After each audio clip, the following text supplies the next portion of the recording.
Guys, I just want to talk quickly about job site safety and tourniquets. As a contractor who works with tools, are you prepared for a job site catastrophic injury? A really bad cut, a really bad bleed. Look, I know a lot of us have first aid kits, but do you carry a tourniquet? It's small, it's lightweight, fits in your pocket. If you don't, why don't you? And if you do, I have a question for you. Where is it? Is it in your truck or is it in your tool belt? Because if it's in your truck, how fast can you get to it?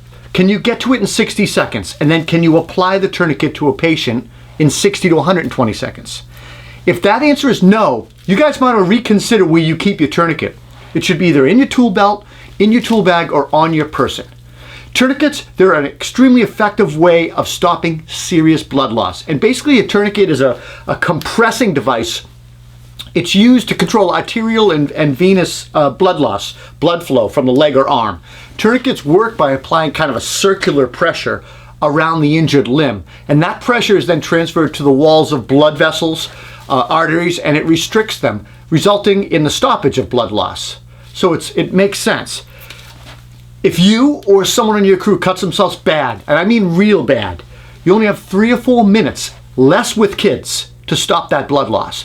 A catastrophic bleed in an adult can cause up to 40% loss of blood in that time. And if you lose that much blood, you will go into what's called hypovolemic shock, which is the failure of your circulatory system. Basically equates to a pretty bad day and will result in death if you don't stop that bleed out.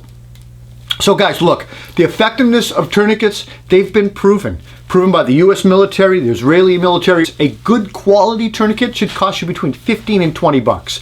You should have one in your tool bag, one in your truck, one in your shop. That's what I do. So just a quick tip, start thinking about tourniquets and keeping them. They save lives.